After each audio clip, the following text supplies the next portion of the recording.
Get 6 months of local news for just $2. You get unlimited access to the news and information you need to stay connected to your community.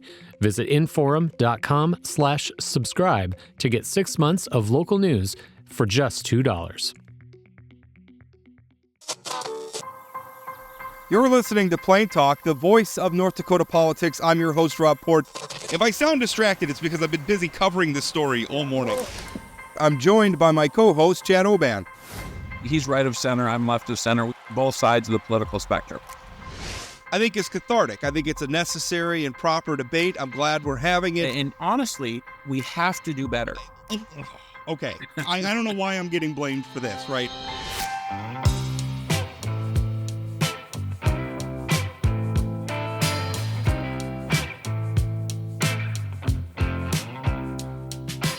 You know, things have been pretty tough for agriculture out there. Some of it's weather, which not a lot we can do about that when we have storms come through that impact crops, impact livestock. But the other part of it is economic conditions. Things are tough.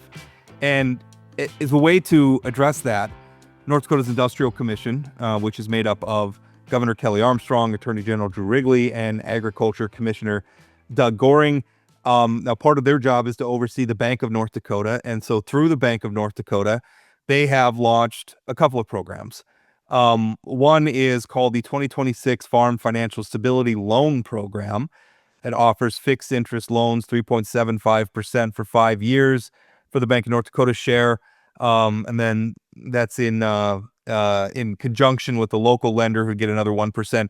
That's a $300 million loan program. There's also the 2026 Grain Inventory Loan Program, which is another $100 million more, basically low interest loans, right? The bank, North Dakota owns a bank, and when we own a bank, we can do some financing things where we give up maybe some opportunity cost. We give up some money that we could be charging on these loans to have a lower interest loans to help some people finance and get through these tough times. Here to talk with us about it is Mr. Goehring. Doug, how are you? I'm doing well. Thank you for having me on. Tell us a little bit about the impetus for these programs. What created the necessity for them in your mind? Well, there's a couple things that we had to consider as we went through and developed these programs and made them available to producers. First of all, you would have had to have suffered either a loss in 24 and 25 growing seasons, or you're going to have to have some type of disaster declaration or issue that had taken place. And you talked about weather at the front end of this. There was some rather dramatic weather that came through in some areas in North Dakota this year. Yeah, I was in Wishick during the tornado. Yeah. Well, we were watching the storm clouds saying, man, we were in a hotel in Wishick for a funeral thinking, I mean, I know the good sausage is just down the street, but I don't know if it's going to be worth an F5 tornado. Well, yeah, if you didn't get it before, just hope that it's still standing when it's done so that you can go get it, because that is great sausage. Yeah, you would have had to have had one of those two types of situations. You do have to work through your lead lender. And in some cases, I've had some people call and say, hey, we tried accessing some of the programs and, we're not able to access it. And I said, yeah, because you have to go through your lead lender. In some cases, your lender may not want to participate in the program. They may feel, you know what, I'm just happy with the risk that my borrower has. And we as the financial institution, we just want to do the business with them. We don't need to participate with the Bank of North Dakota. So it's not a bad thing. It's between you and your banker as to whether you access the programs. These two programs that we just introduced really do look at 25 and 24 as to consider you eligible for the programs. Now, with that being said, we understand there's been some hard hits that have happened. So with that, if you look at the farm stability loan, that's the ability to do some restructuring, Maybe it's a bridge loan, gets you a little bit further. I would say more in general, when you look at the grain inventory loan, that fits more as a bridge loan because that's probably working with your banker and determining that, you know what, we're going to be able to service our debt for it looks like for 25 we might be a little short, but if we access this grain inventory loan and program, it gives us the ability to clean up all that debt for this year, gives us a little bit of operating going into next year, at least the cash flow there, and we have the ability to work from that point. Now, also in both of these cases, you've got to make sure that you have your operating set up, or at least that guarantee from the bank that you're going to be able to operate in 2026. So it's important that people understand some of those things. They don't walk in with a misguided feeling about how they want to access and utilize the programs. And we're lucky. You know, North Dakota has the only state-owned sovereign bank in the entire country. We aren't FDI insured. We're insured by and the backing of the state of North Dakota. So with that being said, it gives us the ability to develop some programs and be the banker's bank, help them manage and mitigate risk better for our multiple industries out there. This just happens to be agriculture right now because there's been several areas that have been hard hit in our economy. Mr. Goehring, we've talked a lot about weather and natural disasters and that kind of thing, but some of the issues that farmers and ranchers are having are self-inflicted. Thinking specifically about tariffs, and how are farmers and ranchers feeling about tariffs? I mean, generally, what I know about farmers and ranchers, we want to be able to sell stuff everywhere, right? That's what we Yeah. want to do to get those prices up. Is part of this in setting up these programs related to what's going on with the trade markets in the world? Well, I'd say that is a part of it because as we talked about, it's the economics behind it. You know, about 7, 8 years ago, there was a trade deal that got set up. Actually, it was probably about 6 years ago.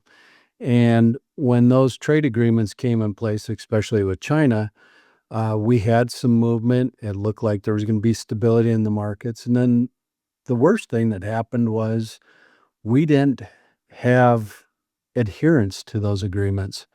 And that really started setting us up for the big fall, which then, as we went through the Biden administration, there was less and less activity. There was no capitulation. There was no adherence to the trade agreements we had in place.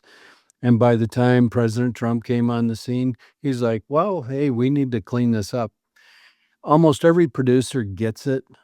We need to have a fair playing field out there. We need to have balanced trade. And it doesn't mean that, um, you know, not everything should be subject to a tariff, but there are some countries and some of our allies that were hitting us with some pretty hard tariffs. Farmers, ranchers, we get it. We just want to see things get fixed.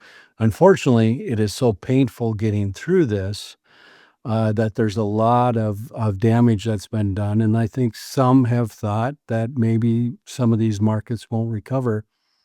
It looks as though we've gotten the attention of a lot of the countries in the world, and some things are getting straightened around. I know that tariffs have been fixed in Thailand, for example, the Philippines. We have many of the countries that we have free trade agreements with. Those things came back into alignment. Not that we were out of line a lot. Europe is the big one. I mean, we've been subject to tariffs under the Marshall Program since 1946, 45. So at least we're getting some things in line.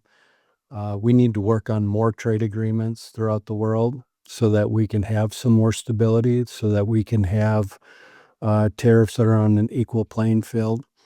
And at least now it looks like we're moving forward with some trade agreements with China, and there's going to be some teeth in them and some adherence. So, you know, next year, I think farmers are always good at this. We're great optimists, full of faith. We can be pessimistic too, but it certainly looks like next year's set up to at least have some good stability, maybe the ability to recover financially, service a lot of that restructured debt, and move forward. You had some remarks to a meeting of the legislature's budget section back in October that I thought were really interesting, and you talked about some doom and gloom. One of the things you were talking about were like crop prices being below break-even points for soybeans and corn and things like that. But then you went on, so you said this, I quote, you said, it's not that the prices are bad. We've lived and farmed with these prices before. Our problem is the cost of production. He described it as going through the roof. You said tariffs add more costs, which continue to inflate the price of goods and services. And then you said, I think this is really interesting. Now that we're doing, essentially these loan programs, you said, if you drop interest rates, you actually boost inflation. I'll tell you another issue, interest rates. I've had producers say we need lower interest rates, and I'll tell you, you could give them the money for free and they still wouldn't make it. There are some situations, and all that's true.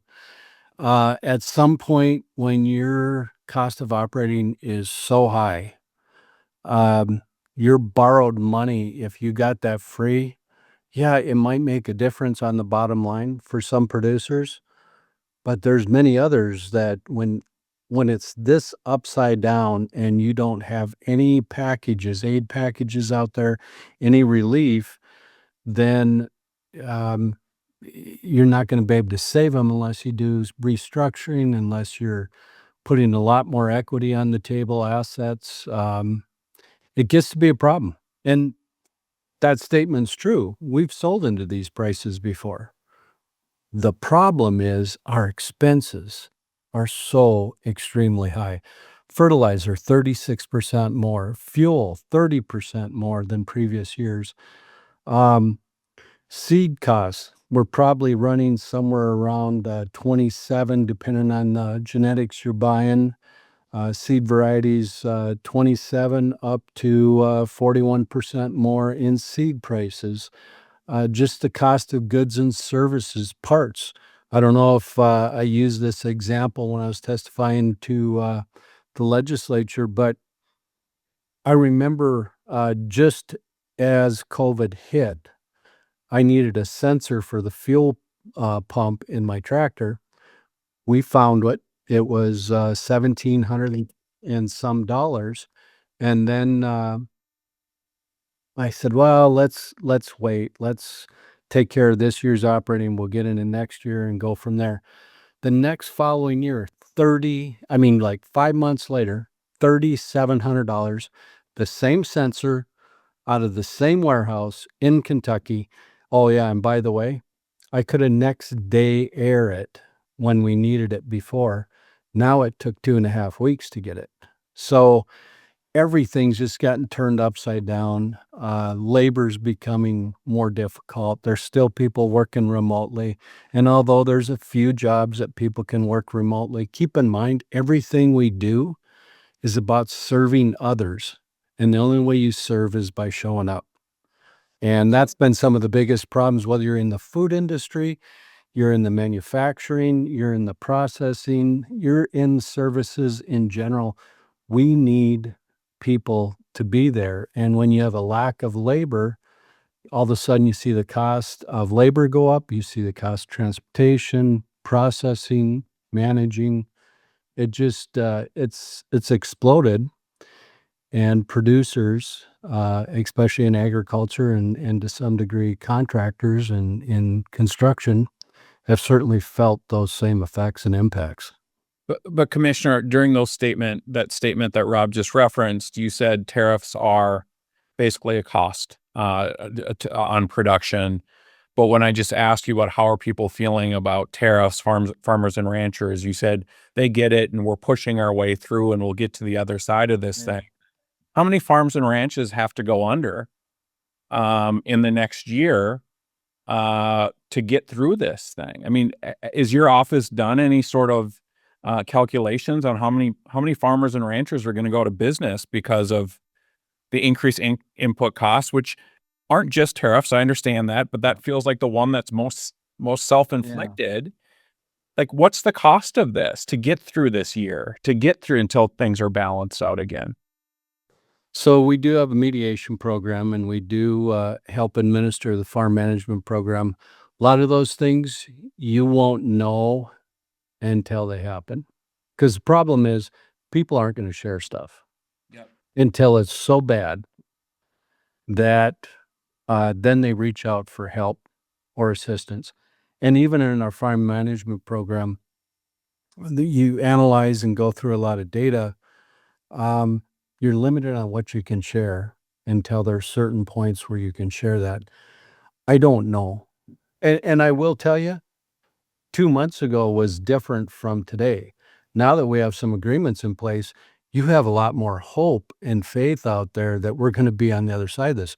2 months ago, my phone was ringing off the hook. People are upset. I get it. But the reality is, tariffs, and I know you said self-inflicted. We didn't inflict this on No, ourselves. understood, as a Yeah, country. yeah, as a country. But tariffs increase the cost of goods and services. I mean, that's a fact. Yeah. And in fact, there was some arguments over what interest rates do. Well, interest from the Federal Reserve is meant to curb some of that economic activity, hold inflation down. If you lower interest rates, it certainly does encourage more economic activity, but it also puts a lot more pressure within the economy. Now, all of a sudden, costs for goods and services go up, and people don't necessarily understand that. They just look at, well, I want to go borrow money, or I don't want my credit card rate to be affected, in the next quarter. Um, but the reality is, when you put extra taxes, extra pressure on the system, that tends to increase the cost of goods and services. I think to the other side of that too, which has always been a problem, and people have asked me this question, we look at the cost of those raw products, the food and feed and all those things that are purchased by distributors, processors, food manufacturers. And then they say, the price of corn and wheat and soybeans are up, and the price goes up on the shelf. But then conversely, when the price of those commodities go down, we don't see the costs go down as quickly. Well, there's a factor there that's a problem.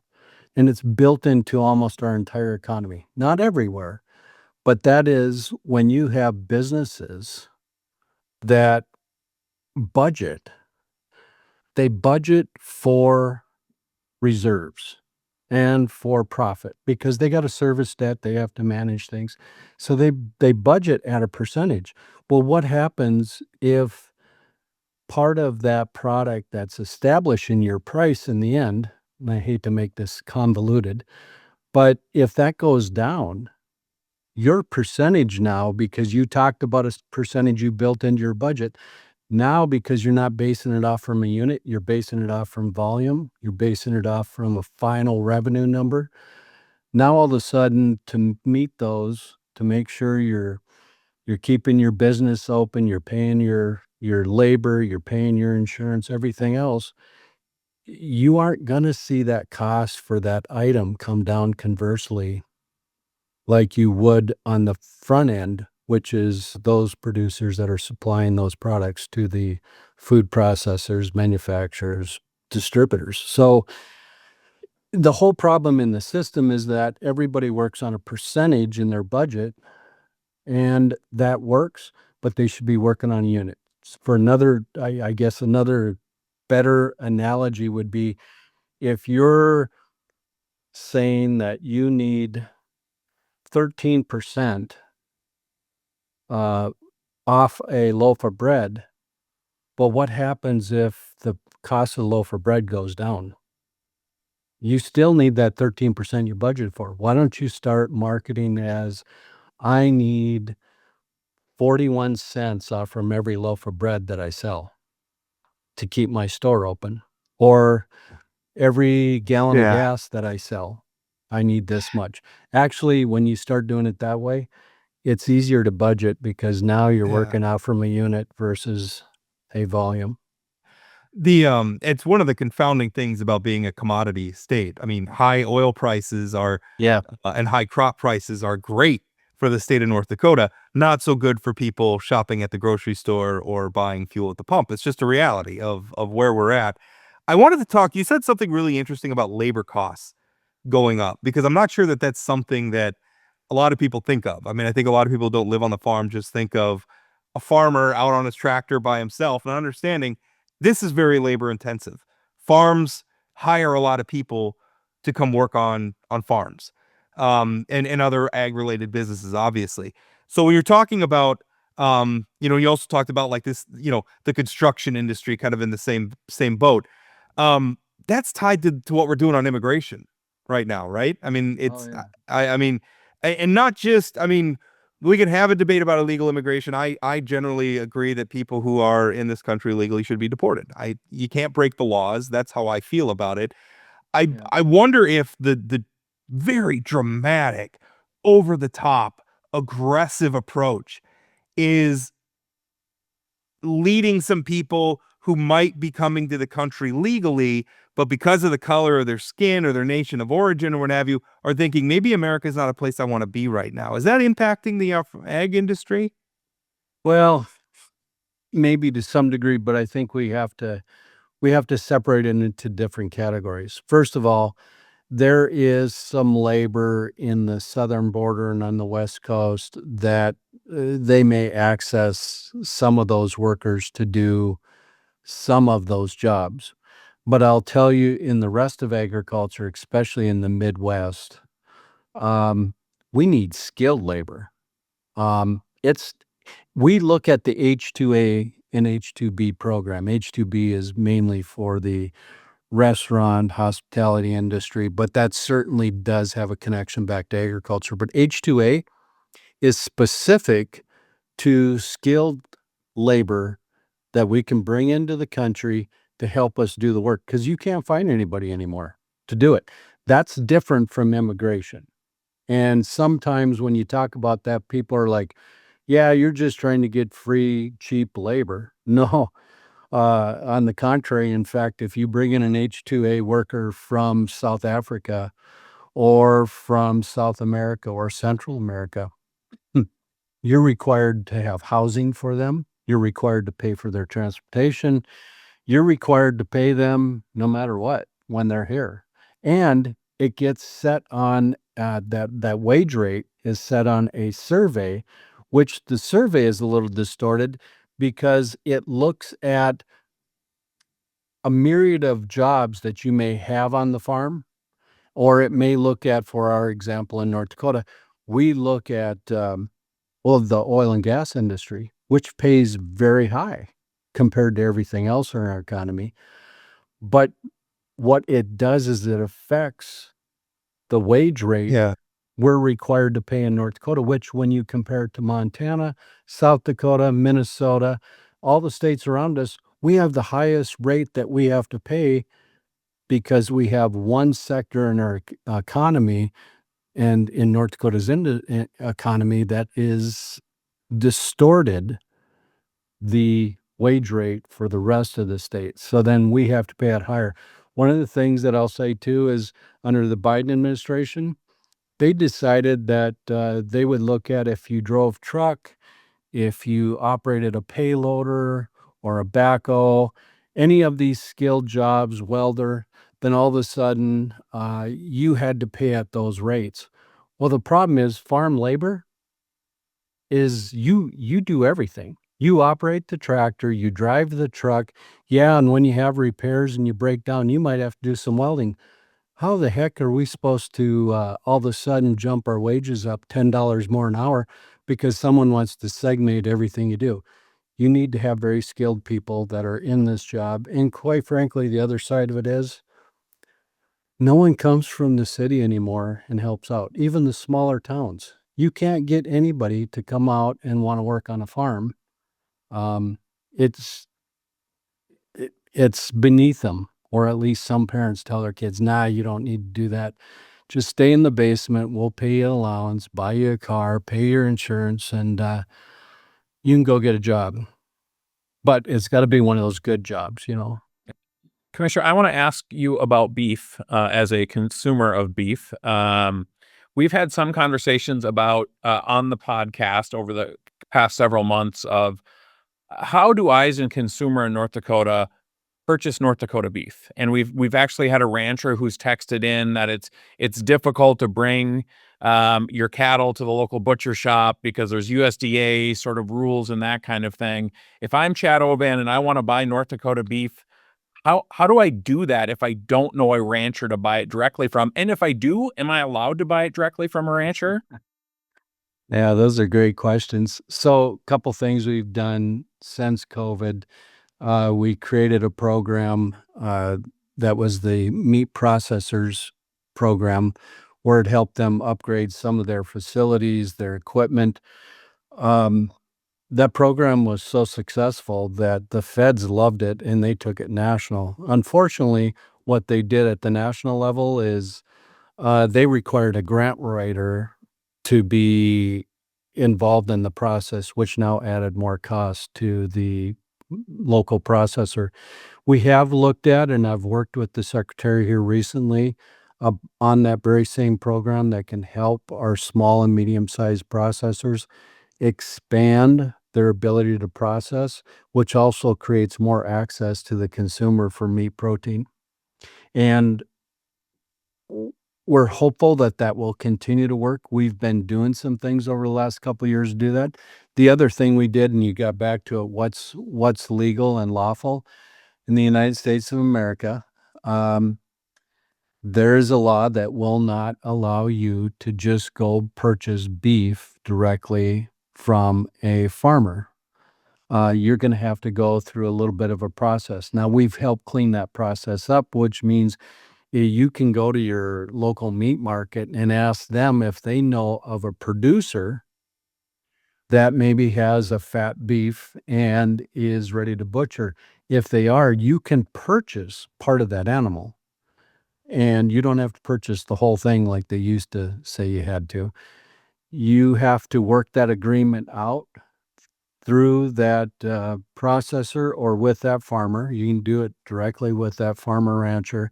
You pay for that portion, and then when that animal goes to get processed, you have to pay directly to the processor. You can't pay the farmer for the processing. You have to pay the meat processor for the processing. Then you can actually get that homegrown beef or pork right from that farmer, but it has a little bit of a step and a process to go through. Never used to happen that way before. We had to fight those battles. So how about like if I'm a butcher shop, can I just buy directly from ranchers and just sell North Dakota meat in my butcher shop, or is that not possible? If you are a state inspected facility or a USDA inspected facility, you can.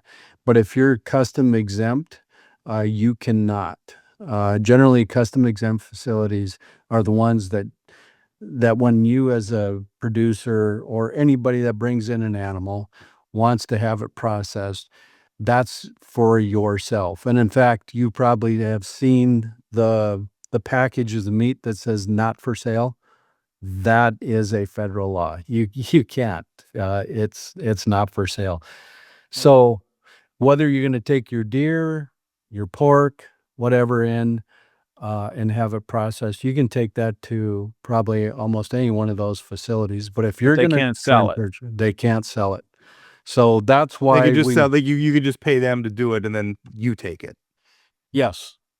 And but in the situation where you want to get it from a farmer rancher, an animal or a portion of that animal, you just have to make sure that you're paying the producer for that portion of the animal you're buying, or all of it, whatever that may be.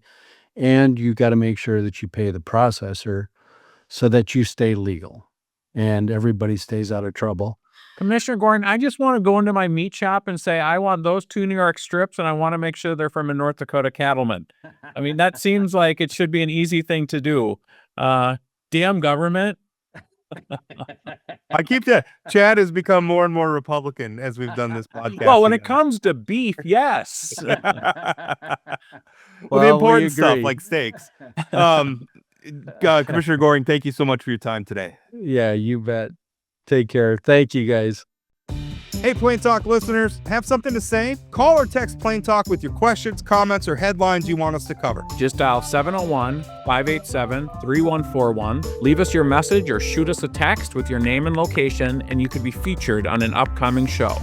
Hi, my name is Ashley, and I am in Jamestown. Hey, Rob and Chad. My name's Tony. I live in Grand Forks. That's 701-587-3141. Call us, text us, vent, praise. We want you in the conversation. Thanks for being part of the show. Now let's get back to today's episode. Welcome back. Just finished up with Commissioner Doug Goehring. I really like Commissioner Goehring. And one of the things I like about him is he is not a flashy politician. He is a mud on his boots farmer. I mean, every time I have called Commissioner Goehring, who, I mean, by dint of the fact, I mean, agriculture, one of our top industries. He also sits on the Industrial Commission, which is hugely influential in state government. But I have called him and reached him on his tractor in the field. I mean, it's kind of a unique North Dakota thing. I like him a lot. He's kind of a no-nonsense guy. I will say the most interesting part of that interview for me was the labor thing, which was kind of not really something a facet of all this that I wasn't prepared to talk about. But I mean, you want to talk about why labor costs and stuff are going up. I could tell you when it's harvest time, there's a lot of people with Spanish accents in North Dakota. And I'm wondering right now, given the way the Trump administration, again, we have to enforce our immigration laws. The way they're going about doing it, where they're putting out videos, the president of the United States is talking about how people from Somalia should go home. It's not, if you have a foreign accent, it's not a very comfortable time in the United States of America right now. And that has to be having an impact on labor prices for construction and agriculture and food service and all the rest of them. So first of all, I couldn't help but, as we're interviewing Doug Goehring, is to think about his predecessor, Roger Johnson, who I managed a couple of his campaigns over the years. And North Dakotans like a certain kind of ag commissioner. It's ag commissioners who are sort of, shucks, not super polished, but man, they can talk and they're smart, right? And they dive deep into the weeds, and that's sort of where Goehring went. And, frankly, this issue around tariffs is a terribly no-win situation for him. As a Republican in a state like North Dakota, he knows that tariffs are killing farmers and ranchers, but he has to be careful about the way he talks about it. And he bristled. It's very difficult. Bristled's the wrong word, but he certainly took note when you talked about self-inflicted, because I think the way he took that is you were saying, well, farmers voted for this. No, and that was not what I meant. That's not what you meant, but I think that's how he took it for a moment. Right. And I think, and the reason I said self-inflicted is we're talking about weather and all these things that are out of our control. But the reality are there's things that the United States is doing to our farmers and ranchers that are our choices to do. And we shouldn't do it. And going back to the immigration piece, I've always been frustrated that we as a country don't do a better job of cracking down on employers who are hiring folks that are not here legally. And again, they're two different things, right? I mean, he's talking about the skilled labor from South Africa. The H-2A. Yep, and that's getting way more expensive. All these sort of skilled labor things are getting way more expensive. But we also do know that there are people who are not here legally, who are working on farms and ranches, not just along the border in California, but all over this country. And I wish we'd crack down on those folks. Yeah, I think we should. I mean, if you really mean it about wanting, I mean, what's drawing them are the jobs. Right. And also, by the way, I mean, I'll remind the left, what's also drawing them are some of the government benefits that sometimes they can access. And we need to crack down on that. I mean, if we're serious about it. But on the other side, because I forget where the term comes from, but my philosophy about immigration is I want a tall fence, but I want a wide gate. We benefit from workers. There are certain types of jobs that Americans just, for whatever reason, it's a cultural shift, it's an economic shift. Americans just don't want to do them. And frankly, American birth rates would not maintain our population but for immigration. Well, We and would not to be a mention shrinking, aging nation except for immigration. we like cheap food as well, right? And so in order to have cheap food, we have to have cheap labor. And I think that was one of the things that Doug was saying, that we've had these prices before, but when everything else gets more expensive, we have to accept that food's going to cost more money. And we've seen it the last several elections. People don't want to pay more. And so we have to figure this out. What does this business model look like when input costs are going so much higher, prices are stable? It doesn't work unless prices start to go up. And if prices start to go up, food prices go up. Americans don't want that. Just like we don't want our electricity prices to go up, right? We can talk all we want about green energy. At the end of the day, I want to turn on my light switch and I want it to be cheap. Yeah. So same as food. I think the immigration thing, again, it's not one or the other. Like, we can choose to enforce our laws, because for a long time we weren't. We just looking the other way, and we weren't doing anything, and we've created this problem. We can enforce the law while also making it clear that if you obey our laws and you come here legally, you're welcome. And I don't think that's not the message from this administration at all. I think there are a lot of people for whom the case against illegal immigration is a fig leaf for a more nefarious sort of nativism, where they just don't want them here. And you heard President Trump articulating it. He didn't say he didn't want illegal immigrant Somalis here. He said he didn't want Somalis here. He said, go back to your country and fix that one. That's the attitude. And unfortunately, I think you want to talk about what's driving up prices, and you can't access some of these labor forces that are good for American business. Well, that's it in a nutshell. Yep. Gosh. And I think there was a time in North Dakota with Somali folks that we embraced Somali immigrants into our state. I think there was lots of press around young Somalis coming to North Dakota as being great stories of success and perseverance, and how things change quickly. But most importantly, Rob, this beef conversation. Yeah. It's got me frustrated that I can't go into my local butcher shop and have a bin of North Dakota meat without somehow connecting a rancher to the all these different things. That's dumb. I want to be able to buy North Dakota grown meat without having to be a rancher myself, because I don't have the skills. I think one thing that the left sometimes misses the boat on is they don't like big business.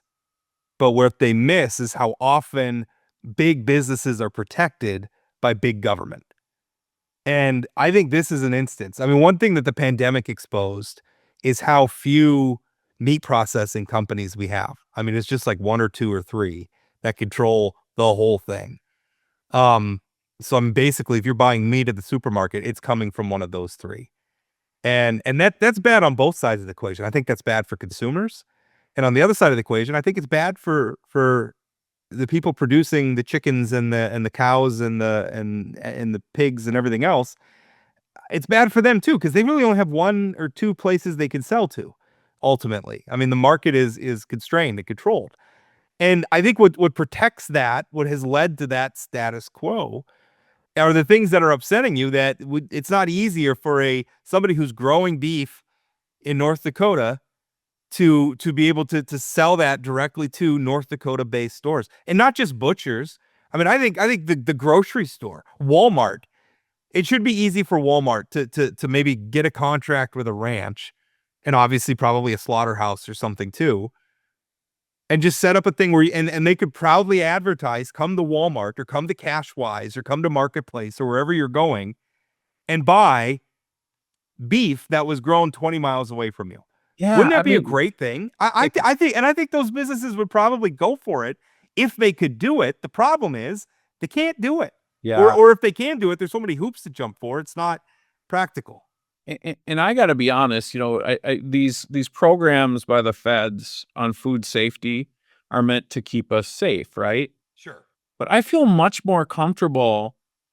Again, I'm using just an example of a local butcher shop who advertises exactly like you said, this is where I get my beef from. They bring their cattle to our processing plant. We sell you the beef.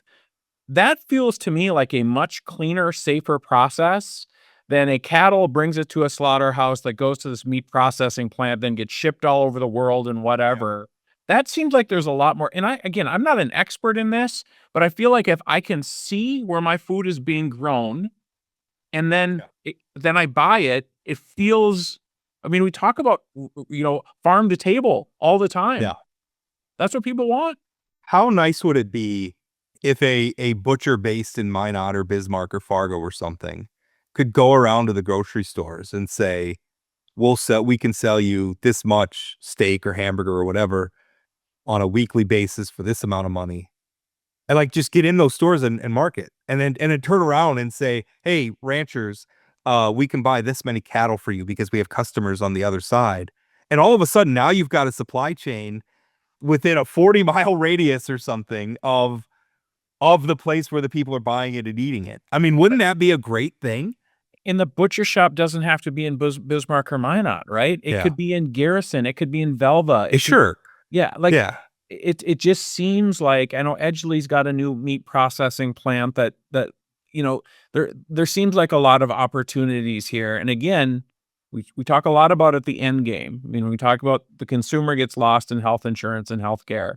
Is the consumer getting lost in this process of, well, the consumer and the producer too, right? In this case, I think there's a lot of things we could do. And one thing that really interests me is like we have state inspectors and we have federal inspectors.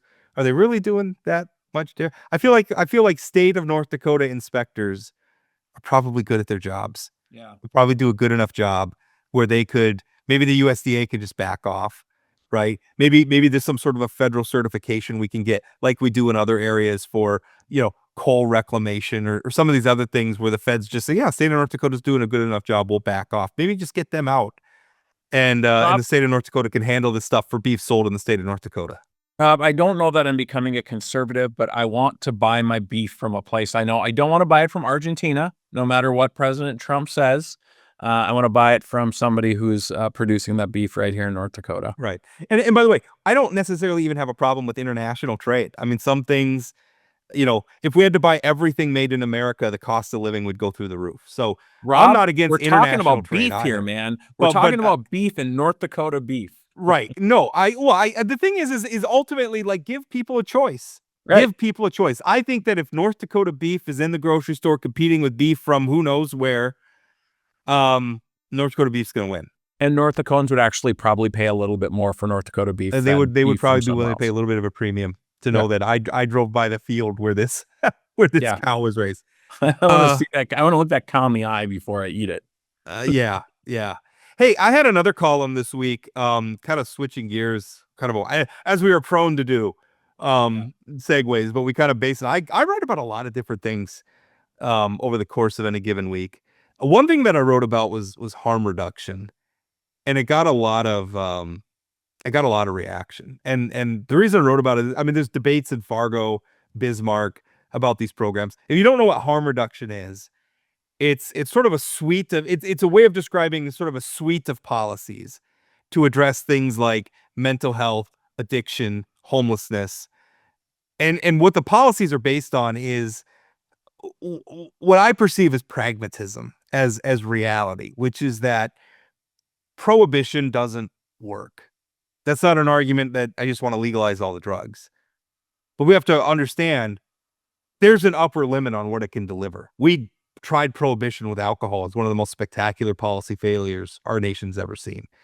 The war on drugs has been going on for generations. We've invested trillions and trillions of taxpayer dollars. The President of the United States, his administration is now ordering missile strikes on boats in international waters under the auspices that they're fighting a war. That's a whole other issue. I don't think that's legal. Well, also giving pardons to drug dealer. Also pardoning a Honduran drug dealer who is importing hundreds of tons of cocaine into the United States. Anyway, prohibition doesn't work. Even when we're exercising good policies, as long as there is demand for illicit drugs in the United States, there's going to be supply. It's an immutable reality of the marketplace. So what harm reduction policies do is, because we recognize that people are going to get high, we are going to build some programs that allow them to at least be relatively healthy about it. So that means clean needles. That means clean pipes. That means with this Narcan and some of these other drugs that can help address making those drugs available, making sure people have them, so that if there is an overdose, you can hopefully pull them out of it and get them to healthcare. Also, by the way, Good Samaritan laws, so that if maybe somebody is having an overdose and somebody who's with them, who might also be in possession of some illicit drugs, who might also have been using illicit drugs, they're not going to get in trouble for taking their friend to the hospital. Some of these things, these are good policies. Now, the critics say that they're enablement. And my argument to that is, people are not using intravenous drugs because they have access to clean needles. If they didn't have access to clean needles, they just use whatever needles they can get their hands on, Right. which are sometimes going to be dirty needles, which are going to create ancillary problems like HIV and hepatitis. And now you've got somebody who's not only dealing with addiction, not only dealing with poverty, not only dealing with mental health, but now dealing with a serious illness on top of it. Are they a greater or lesser burden to their communities? So to me, it's not just harm reduction for the individual addict. It's also harm reduction for the communities. Because one of the problems of people who use, like if you've walked through an area where people are using intravenous drugs a lot, what do you see? Well, you see needles thrown on the ground. Well, if we create a program where those needles have some value, where there's a reason for the people who have them to keep them and turn them in to get clean ones, well, now the needles aren't on the ground for a kid to find, or they're not thrown in a garbage can for a sanitation worker to get stabbed with. So a couple thoughts on this. One, I generally trust experts when it comes to this kind of thing, right? I'm not an expert in how to deal with addiction. So experts think these programs work. And so I tend to agree with people who are experts, no offense, Rob, political commentators like you or I, or other people Sure. who write in the forum. Right. But the other thing, I think the people who are against this and think that somehow clean needles and those kind of programs somehow enable addicts is so simple, is so naive to the realities of addiction, right? We can't, people can't just go cold turkey off of heroin, right? And again, these are programs that make sure they stay safe. Maybe they do want to get clean, and this is a first step to getting clean, or that kind of thing. But just the idea that if we just ignore them, if we just ignore them, their addiction will go away. It is naive at best. Well, but it's mean as well. It's mean. Sure. It's lacking some compassion. I would rather them, in addition to all their other risky behaviors, I'd also like them to be at risk of communicable diseases. I'd like them to be at risk of overdose and everything else. Listen, none of them can recover if they're dead. So I just don't, and listen, addiction is something that cuts across social and economic. A lot of times addicts, I mean, maybe they're when they're in the end game or the serious throes of their addiction, maybe they're poor because they've lost their jobs or whatever, but a lot of them started very prosperous from good families with good education. I mean, it's not a poor person's affliction. Rich families have people who struggle with addiction. Poor families have people who struggle with addiction. Middle-class families. It's everybody. It's everywhere. This can happen to anyone. And so I want, when you're walking by, this isn't the detritus of our society. This is someone's son or daughter or loved one or cousin. Somebody loves that person, and we're obliged to help. And the reality is, the rich and powerful have access to a lot of different programs Sure. that can get them through it. I'm listening to the Joe Biden Original Sin book right now, which, by the way, just infuriates me at every Democrat on a national level. It's the Jake Tapper book. But talking about his 2 kids who have dealt with addiction, including Hunter, they have access to different programs that maybe a middle-class person who's living in Fargo, fallen on hard times, who's now living on the streets in Fargo, don't have access to. Right. And so if we are a society that's supposed to care about everybody, these kind of programs are a way to keep people alive, and we should be pro keeping people alive. If we're pro-life, we should be pro keeping people alive. I got a call yesterday about that column from somebody who works in the law enforcement community in Fargo. And what I was telling them, because they're very afraid that there's going to be a push during the next legislative session to move away from these programs. And my argument to them is you can't, I think, to convince voters that we need to keep these things in place, like compassion and empathy are only going to get you so far. You have to make pragmatic arguments. And the pragmatic argument for this is people who, in addition to being addicted, get AIDS or get hepatitis or any of the other myriad diseases they can get from dirty needles are going to cost taxpayers more. Right. I know maybe that's a mercenary way of looking No, at it's it. not. You're right. It goes back to the conversation on Wednesday about health insurance. If those people have AIDS or whatever, and they don't have health insurance, they're jacking up it's going upstream. Also, if you create a point of contact with that community, the community, especially the community who may be to the point of living on the streets or what have you, if you create a point of contact where you can build some trust, you can bring your dirty needles in, you'll get clean needles, you'll get some that, you'll get a kit, you'll get a blanket, maybe you'll get some meals, right? You're building up trust. We're here to help. We're not judging you. We're trying to help you. Maybe there's a point where you can divert that person into a recovery program, and maybe they get on a different track, because the track they're on leads to crime, right? The track they're on leads to maybe they end up in a jail cell. Well, once they're in a jail cell, what does that cost the taxpayers? Yep. Once a law enforcement officer has to come down because they're acting erratically in a park or they're sleeping somewhere where they shouldn't be sleeping, a law enforcement officer has to respond to a call. What does that cost the taxpayers? These programs, and the hard part of it is it's difficult to quantify, because you're put in a position of having to prove a negative.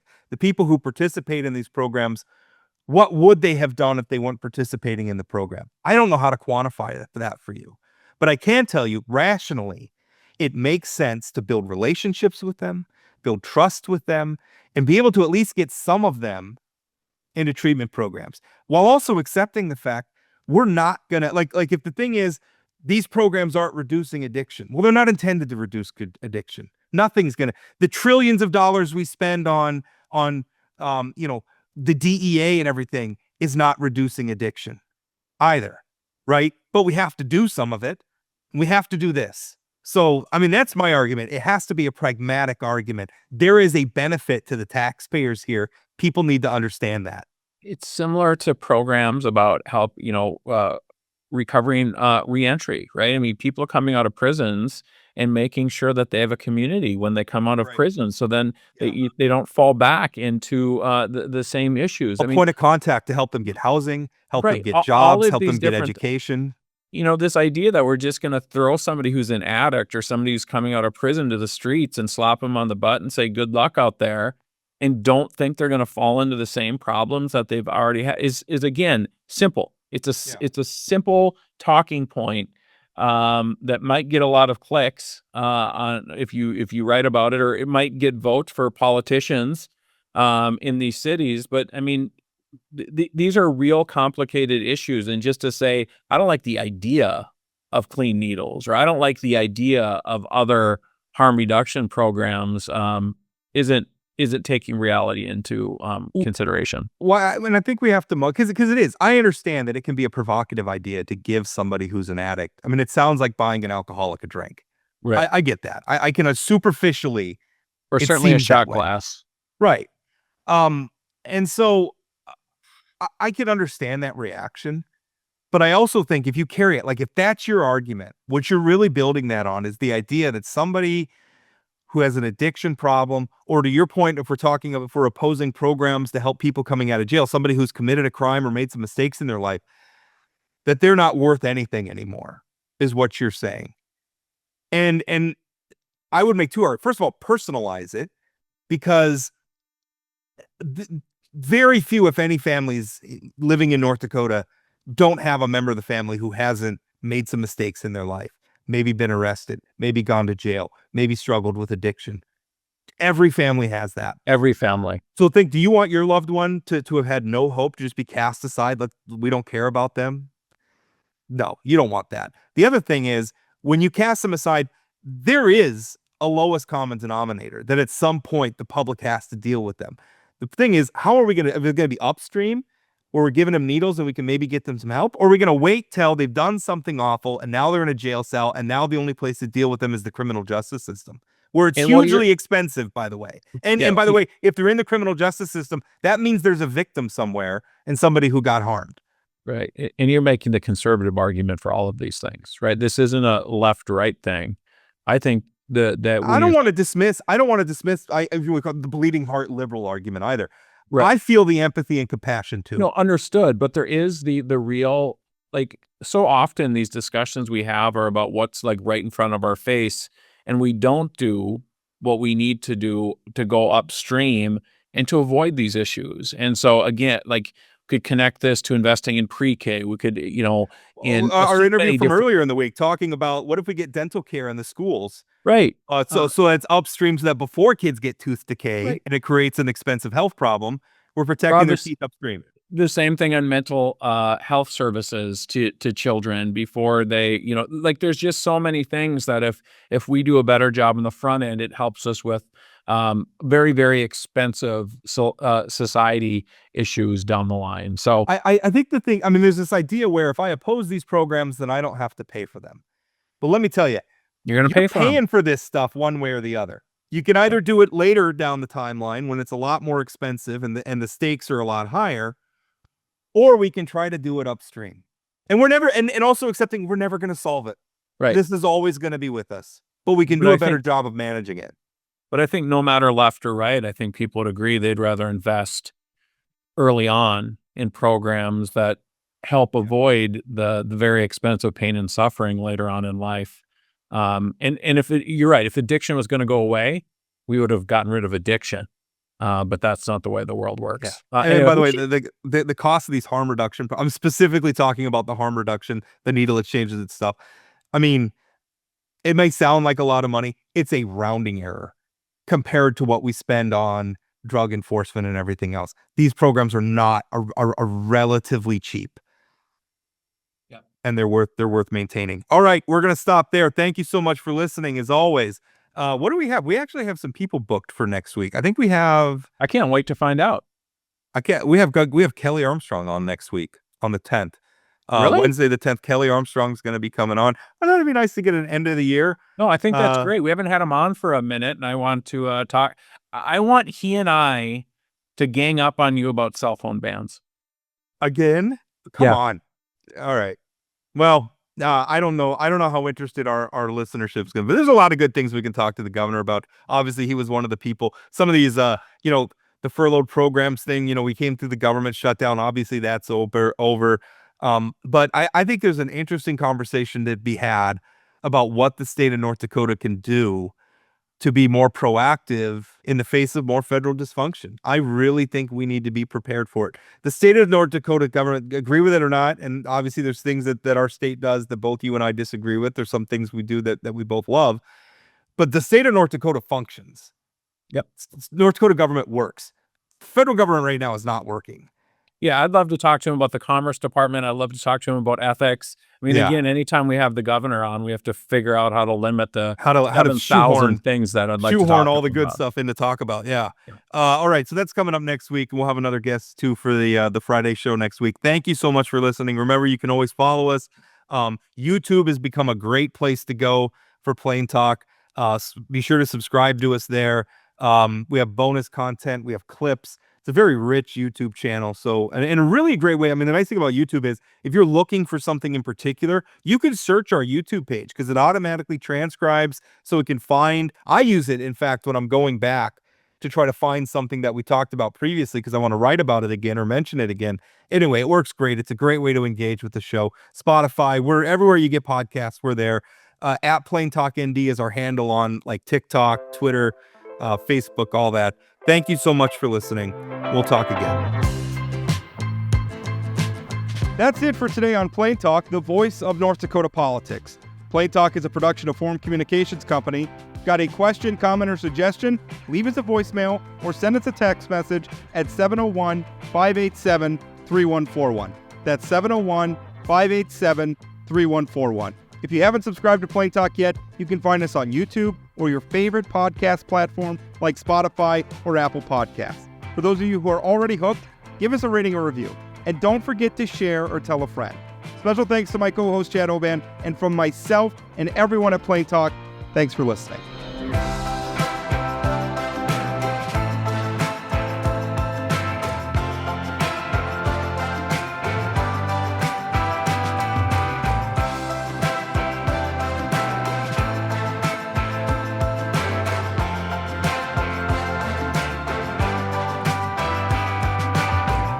I mean, that seems like it should be an easy thing to do. Damn government.